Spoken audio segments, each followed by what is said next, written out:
"There are things," he started to say, but how do you begin such a horrific tale to one so young?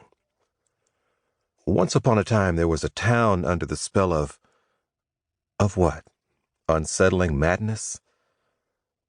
He casually stroked her downy blonde hair, as if appreciating her beauty for the first time. Her small wood-hewn bed framed her like an idyllic picture, just as he always imagined it would. Though it was the dream from a different life, he mentally pictured this very scene 100 times. It inspired him to labor on when he handcrafted each piece. He knew the 9 months would pass too quickly when he started working the wood, and he wanted it to be perfect. Whittling away long, devoted hours on the headboard alone, he lamented that his skill didn't match his passion.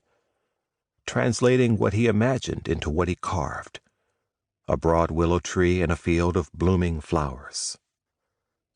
Where better for his child to lay her slumbering head?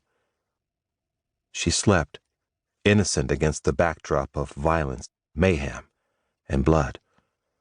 It always came back to blood, so much of it on his own, still trembling hands. A miasma of despair, grief, and guilt. He only distantly recognized the hollow-sounding voice as his own. He pressed on with the telling of the tale anyway.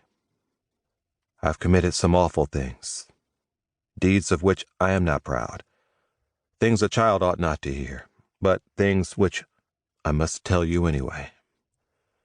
It hurts to remember, like a dull headache you get when someone wakes you too quickly from a nightmare. The story begins with Holton Owensby, that opportunistic devil." She grimaced in her sleep, furtive sounds escaping as she jostled her blanket. Only then did he realize how sharp his words had become.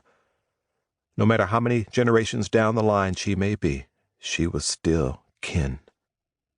"I'm sorry," he whispered as he brushed her head with his hand. "But I have known the truth about that demon in men's flesh for far too long and kept silent. He couldn't wait for his father, a good man, mind you, to die before he started spending his money. A few financial setbacks had put him in a state most foul. He was one of the investors in the railroad endeavor through Parsons that slowly proved itself to be a Pyrrhic race. You knew, for those who wanted to know or cared to look, from the leer in his eyes, that he had killed in his time.